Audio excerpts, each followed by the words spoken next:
नहीं, मैंने एलएलबी की है डीयू से। स्टार्टिंग से ही मेरा था, एक 11-12 में भी थोड़ा प्लान था, कुछ आर्गूमेंट्स का थोड़ा शौक है कि एज ए लॉयर वर्क करूँगा। नहीं ऐसे, क्योंकि मैं फर्स्ट जनरेशन लॉयर हूँ तो एज सच तो नहीं था इस फील्ड में, पर्टिकुलर लीगल फील्ड में। काफ़ी अप्लाई किया था लॉ फर्म्स में, बट किसी का भी पॉजिटिव रिप्लाई नहीं आया, ना कोई इंटरव्यू कॉल आए। तब थोड़ा लग रहा था कि हाँ, क्या अब तक कहीं गलत डिसीजन नहीं ले लिया है इस फील्ड का। तब थोड़ा ऐसा लगता था मुझे। लैक ऑफ अवेयरनेस कह लीजिए, कोई गाइड नहीं थी एज सच की कुछ पता चले मुझे। कि एक सीनियर एडवोकेट है सुप्रीम कोर्ट की, उन्होंने मुझे ऑफ़र किए थे 12,000, बट मुझे वो ऑफ़र उनका ठीक नहीं लगा। फिर उसमें भी इतना मन था नहीं। देन उसके बाद फिर लॉसिको को ज्वाइन किया था। मैंने एक यूट्यूब ऐड देखी थी इनकी किसी कोर्स के रिगार्डिंग। फिर सोचा कि चलो बूट कैंप ज्वाइन करके देखते हैं क्या होता है, क्योंकि वो बूट कैंप फ्री में हम ज्वाइन कर सकते हैं। वो 3 डे का बूट कैंप होता है। और कोर्स स्टार्ट होने के बाद ये सब बताया गया मुझे, कैसे अप्लाई करना है, कैसे अपनी प्रोफाइल बनानी है, कैसे सीवी बनाना है। तो उन चीज़ों ने काफ़ी हेल्प किया था मुझे। तब लगा कि हाँ, ये डिसीजन ठीक था लॉसिको का कोर्स लेने का। तब थोड़ा कॉन्फिडेंस भी आया, क्योंकि पहले कॉन्फिडेंस भी काफ़ी लो था। जैसे मेरा फर्स्ट टाइम था ऑस्ट्रेलिया का था, उसके बाद Philippines, then USA, Singapore, Saudi Arabia and UK. Maximum clients मेरे यूएस के ही थे। तो ये सब मैंने लॉसिको के थ्रू सीखा। वो एक तरीके से वीकली हर मैं असाइनमेंट सबमिट करता था, तो वो असाइनमेंट इस तरीके से डिज़ाइन किया हुआ है कि हमें ये लगता है कि हम क्लाइंट के लिए काम कर रहे हैं। हमारा तो एक ही फंडा है, बच्चे हमारे से ज़्यादा जानते हैं। देखो, कोई भी है, नई जनरेशन तो हमारे से ज़्यादा ही जानती है, और फिर बच्चों में विश्वास है तो पता है भाई बच्चे अपने ठीक ही कर रहे हैं। मैं बेसिकली उनके लिए ड्राफ्टिंग का काम करता हूँ, जैसे settlement agreements, motions for preliminary and final approval, peg approval motion, settlement distributions. So I am drafting such kind of agreements for them.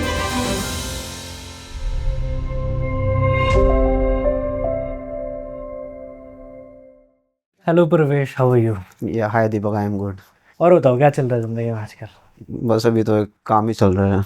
आपने BLLB करी, राइट? नहीं, मैंने एलएलबी की है डीयू से। स्टार्टिंग से ही मेरा था, एक 11-12 में भी थोड़ा प्लान था, कुछ आर्गूमेंट्स का थोड़ा शौक है। तो बस यही था, थोड़ा एलएलबी का था मन की एज ए लॉयर वर्क करूँगा। नहीं ऐसे, क्योंकि मैं फर्स्ट जनरेशन लॉयर हूँ तो एज सच तो नहीं था इस फील्ड में, पर्टिकुलर लीगल फील्ड में।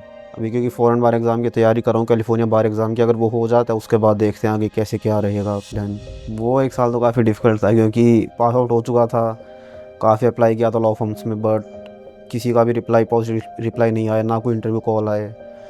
तो वो था, काफ़ी स्ट्रगल फेस था वो, कह सकते हैं। घर में तो नॉर्मल था, बट कुछ ऐसे कोई स्ट्रेस वाली कोई बात नहीं थी। बट एक खुद से ही था कि कुछ करना है लाइफ में। अब पास आउट तो हो चुके हैं, कोई जॉब तो कहीं करनी है, बट कोई जैसे जॉब मिल नहीं रही थी, तो खुद ही से थोड़ा बहुत तो स्ट्रेस हो ही जाता है। उस टाइम ये लग रहा था मुझे कि जब मैं दिल्ली ही रह रहा था एंड सिर्फ 12,000 ऑफर हुए, तो उतना से ज़्यादा तो खर्चा हो रहा था दिल्ली में रहने का ही।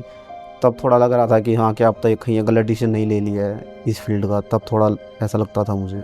इंटर्नशिप तो 2 ही की थी मैंने। मुझे उस टाइम बस लैक ऑफ अवेयरनेस कह लीजिए, कुछ भी ज़्यादा कोई गाइड नहीं थी एज सच की कुछ पता चले मुझे कि ज़्यादा करनी चाहिए। उस टाइम बस टाइम ये था कि उस टाइम कोविड बैच भी थी मेरी, 2 साल कोविड के थ्रू उस टाइम में निकल गए थे। तो इस वजह से भी कर सकता था मैं, वैसे ऑनलाइन भी कर सकता था, बट लैक ऑफ अवेयरनेस ही कहूँगा मैं, जिस वजह से मैंने नहीं की उस टाइम इंटर्नशिप्स। जैसे फर्स्ट टाइम ही कोर्ट गया था, उस टाइम तो 1 महीने की इंटर्नशिप थी। 10-15 दिन समझने में लग जाते हैं कोर्ट में चल क्या रहा है, कहाँ कौन सी पार्टी की साइड खड़ी होती है, कैसे क्या चल रहा है। तो उस टाइम तो बहुत कम ही सीखा था, क्योंकि 1 महीने में इतना सीख भी नहीं पाते हैं। और जो दूसरी ऑफिस में थी उसमें भी कुछ खास गाइडेंस थी नहीं किसी भी सीनियर की, तो वहाँ पे भी वैसे कुछ ज़्यादा सीखने को नहीं मिला था। एज सच जॉब ऑफ़र तो नहीं कहूँगा मैं उसे, बट क्योंकि एक काफ़ी अप्लाई किया था मैंने लॉ फर्म्स में, बट उनके कोई पॉजिटिव ऐसे रिस्पॉन्स आए नहीं थे। एक सीनियर एडवोकेट है सुप्रीम कोर्ट की, उन्होंने मुझे ऑफ़र किए थे 12,000, बट मुझे वो ऑफ़र उनका ठीक नहीं लगा, तो मैंने उनको ज्वाइन नहीं किया था। 3rd ईयर में आने लग गए थे, क्योंकि चीज़ें समझ में आने लग गई थी कि जो सिविल लॉयर्स हो, क्रिमिनल लॉयर्स होते हैं, बेसिकली जो ट्रायल कोर्ट हाई कोर्ट्स में हम जाते हैं, वो पता चल चुका था कि 8,000 10,000 मैक्सिमम 12-15 उतना ही देते हैं, उससे ज़्यादा देते नहीं है। तब सोचा था कि थोड़ा कॉर्पोरेट साइड ट्राई करूँ, बट काफ़ी अप्लाई किया, इंटर्नशिप्स भी नहीं मिली, फिर जॉब्स भी नहीं मिले।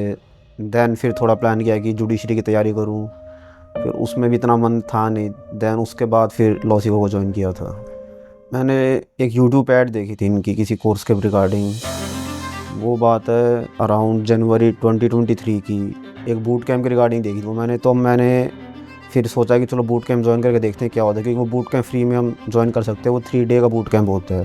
तो उसको ज्वाइन करने के बाद मुझे ट्रस्ट हो नहीं रहा था लॉसिको पे की, क्योंकि वो बातें ये कर रहे थे कि हम फॉरेन में क्लाइंट्स बना सकते हैं, यूएस लॉ फर्म्स में जॉब कर सकते हैं, बट मुझे यहाँ पे इंडियन लॉ फर्म में कोई इंटरव्यू ही कंडक्ट नहीं हो पाया था, कोई एक्सेप्ट ही नहीं कर रहा था यहाँ पे, तो ट्रस्ट हो नहीं रहा था उस टाइम लॉसिको पे मुझे। फिर मैं अराउंड 3-4 मंथ्स बाद दोबारा अप्रैल में दोबारा बूट कैंप आया, मैंने वो भी ज्वाइन किया, तब मुझे थोड़ा ट्रस्ट बिल्ड हुआ लॉसिको पे कि नहीं ये कुछ लग रहा है कि हाँ कुछ हो सकता है लाइफ में। यही सोचा कि मैंने अभी फ़िलहाल तो कुछ हो नहीं रहा है, मुझे कॉर्पोरेट साइड ही जाना है, कुछ सीखूंगा या तो कुछ और बेटर सीख पाऊँगा कॉर्पोरेट साइड। तो यही डिसीजन किया कि हाँ इनका कोर्स एक बार लेना चाहिए मुझे। बात ये थी मैंने अपॉक पे अपनी आईडी उस टाइम बना ली थी जो वो बताते हैं, बट खुद से जैसे अप्लाई करना की मैंने कोशिश की, एक तो अच्छे से प्रोफाइल बन नहीं पाती है, समझ नहीं आता प्रोफाइल में क्या लिखूँ क्या ना लिखूँ। एक अप्लाई करने का भी एक तरीका होता है, क्योंकि हम जैसे हम प्रपोजल्स भेजते हैं अपॉक पे, एक हर प्रपोजल में एक तरीके से कॉस्ट करता है, थोड़ा कॉस्टली है अपवर्क, तो वो जो लिखना होता है जो एक तरीका होता है लिखने का वो खुद से समझ में आता नहीं है। मैंने कुछ अप्लाई किया था बट किसी का रिस्पॉन्स आया नहीं था मेरे कोर्स स्टार्ट होने से पहले, और कोर्स स्टार्ट होने के बाद ये सब बताया गया मुझे कैसे अप्लाई करना है, कैसे अपनी प्रोफाइल बनानी है, कैसे CV बनाना है, तो उन चीज़ों ने काफ़ी हेल्प किया था।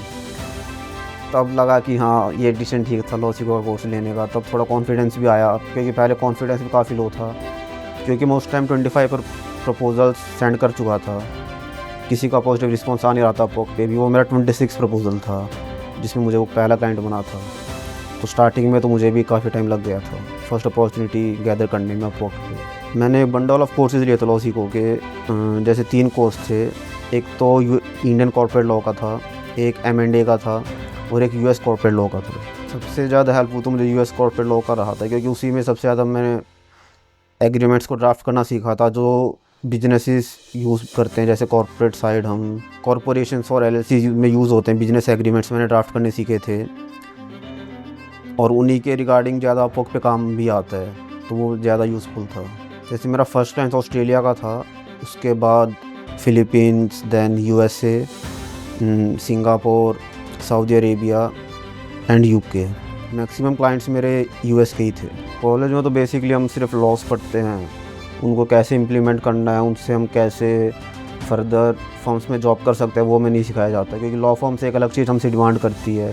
बेसिकली जिस तरीके से हमें ड्राफ्टिंग करना है, हमें एग्रीमेंट्स ड्राफ्ट करने हैं, वो सब हमें कॉलेज में तो सिखाया जाता नहीं है। तो ये सब मैंने लॉसिको के थ्रू सीखा। वो एक तरीके से वीकली हर मैं असाइनमेंट सबमिट करता था, तो वो असाइनमेंट इस तरीके से डिज़ाइन किया हुआ है कि हमें ये लगता है कि हम क्लाइंट के लिए काम कर रहे हैं, तो उससे हमें एक तरीके से प्रैक्टिकल नॉलेज मिलता है। हमें जब हम असाइनमेंट भी सबमिट करते हैं तो एक कॉन्फिडेंस भी आता है अपने आप में कि हमें काम कैसे करना है, क्लाइंट के साथ काम कैसे करना है।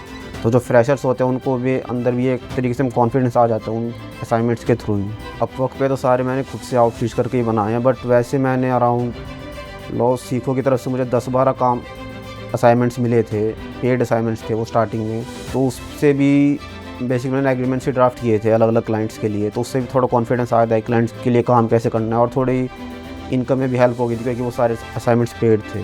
क्योंकि हर असाइनमेंट को रिव्यू होता था, तो लॉसिको फ्रीलांस टीम में से एक टीम मेंबर हमारे काम को रिव्यू करते थे, तो वो फिर गाइड करते थे कि हमने क्या गलती है, कि हम कैसे और इसे अच्छे से कर सकते हैं। तो वहाँ से भी गाइडेंस काफ़ी मिली थी मुझे। तो मैंने हमारे जो कोर्स एंकर थे मेरे कोर्स के, उनको मैंने वो एक बार दिखाया था कि सर आप एक बार ये चेक कर लीजिए, तो उन्होंने फिर वो सारे चेक किए थे। हमने गूगल मीट पे हम अराउंड 15-20 मिनट डिस्कशन किया था, उन्होंने कुछ मिस्टेक्स बताई थी, वो मैंने करेक्ट करके फिर उनको क्लाइंट को सेंड किया था, और क्लाइंट का काफ़ी अच्छा रिस्पॉन्स था, उसने मुझे अच्छी रेटिंग दी थी उस काम के लिए। फिर मैंने जुलाई तक अपवर्क पे अराउंड 24 क्लाइंट्स के साथ काम कर चुका था। मैं उस टाइम टॉप रेटेड का बैच होता है अपवर्क, वो मुझे मिल चुका था।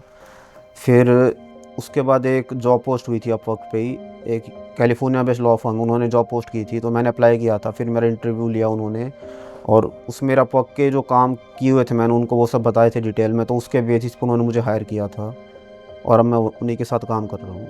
मैं बेसिकली उनके लिए ड्राफ्टिंग का काम करता हूँ, जैसे settlement agreements, motions for preliminary and final approval, peg approval motion, settlement distributions. So I am drafting such kind of agreements for them. मैं अब यूदर सर से मैंने पिछले रिसेंटली कुछ टाइम बात की थी, तो आगे फ्यूचर ग्रोथ के लिए रिगार्डिंग, तो उन्होंने यही सजेस्ट किया था कि मैं अब कैलिफोर्निया बार एग्ज़ाम की तैयारी भी कर रहा हूँ लॉसिको के थ्रू ही, तो अब नेक्स्ट टाइम मेरा वही है कि उसी को क्रैक करूँ within a year. I am planning to do that. Messages तो बहुत सारे आते रहते हैं, अपवर्क के रिगार्डिंग भी पूछते हैं कि कैसे हम स्टार्ट कर सकते हैं, तो ज़्यादातर के जो मैसेज आते हैं उनका यही कहना होता है कि वो अप्लाई तो कर रहे हैं बट रिस्पॉन्स नहीं आ रहा अपवर्क पे, तो बेसिकली मैं तो उनको ये गाइड करता हूँ कि आपको अगर स्टार्टिंग में टाइम लगता है, कंटिन्यूसली आपको अप्लाई करना होता है कंसिस्टेंटली। अराउंड 2-4 या 5 बार अप्लाई करने से तो देखो होता नहीं है। स्टार्टिंग में टाइम लगता है। एक बार जब हमारे क्लाइंट्स बनने लग जाते हैं, 4-5 बनते हैं, 10 बन जाते हैं, तो उसके बाद तो फिर बहुत बढ़िया ग्रोथ कर सकते हैं हम अपवर्क पे। नहीं, घर वालों को तो मैंने बता दिया था कि ऐसे ऐसे काम कर रहा हूँ, बट उनको स्टार्टिंग में समझाने में थोड़ा टाइम लगा था, क्योंकि उन्हें समझ ही नहीं आ रहा था कि इस तरीके से भी काम हो सकते हैं, कि हम इंडिया में बैठ के हम यूएस के लॉ फर्म्स में जॉब कर सकते हैं, बाहर अपने क्लाइंट्स बना सकते हैं। तो इस चीज़ को समझाने में थोड़ा टाइम लगा था। अभी जो प्रवेश अभी अपने करियर में कर रहा है उससे कितने संतुष्ट हो आप? नहीं, हम 100% संतुष्ट हैं। आपने कभी नहीं सोचा कि ये सरकारी नौकरी में होना चाहिए आपकी तरह? ना, ऐसा कुछ नहीं है। कोई नौकरी अच्छी मिले ठीक था, लेकिन बच्चा अपना काम कर रहा है और वो भी अच्छा है। वो तो बता दिया ठीक है कर रहे हैं। जो हमारा तो एक ही फंडा है, बच्चे हमारे से ज़्यादा जानते हैं। देखो कोई भी है, नई जनरेशन तो हमारे से ज़्यादा ही जानती है, और फिर बच्चों में विश्वास है तो पता है भाई बच्चे अपने ठीक ही कर रहे हैं। कोर्स में से एक लिए बेसिकली पहले कॉर्पोरेट लॉ की ज़्यादा कॉलेज में पढ़ा नहीं है, कुछ ज़्यादा पढ़ाते नहीं है, तो पहले वो काफ़ी डिटेल में पढ़ा। उसके बाद बहुत सारे एग्रीमेंट्स के सैम्पल अपलोडेड रहते हैं लॉसिको के पोर्टल पे, तो मैंने वो सारे पढ़े। दैन असाइनमेंट्स ने सबसे ज़्यादा हेल्प की, क्योंकि उससे मुझे प्रैक्टिकल नॉलेज मिली कि मैं कैसे क्लाइंट के साथ काम कर सकता हूँ। जैसे स्टार्टिंग में तो मुझे किसी भी कभी क्लॉज के बारे में डाउट आता था कि ये क्लॉज कैसे ड्राफ्ट करनी है, तो मैं लॉसिको की फ्रीलांस टीम को रीच आउट करता था, एंड वहाँ से मुझे काफ़ी हेल्प मिली कि मैं इस एग्रीमेंट को और अपने कैसे अच्छे से ड्राफ्ट कर सकता हूँ। मुझे कोई भी डाउट होते तो वो वहाँ से मुझे क्लियर हो जाते थे। तो मुझे एक ये कॉन्फिडेंस था कि अगर मैं कोई भी काम ले लेता हूँ जो मुझे 100% आता नहीं है, अगर बेसिकली मुझे 70-80% ही आता है, तो मेरा 20% है लॉसिको के थ्रू मेरी हो जाएगी, ताकि मैं काम कंप्लीट कर पाऊँ और क्लाइंट भी सेटिस्फाई रहे। तो उस चीज़ में काफ़ी हेल्प हुई मेरी।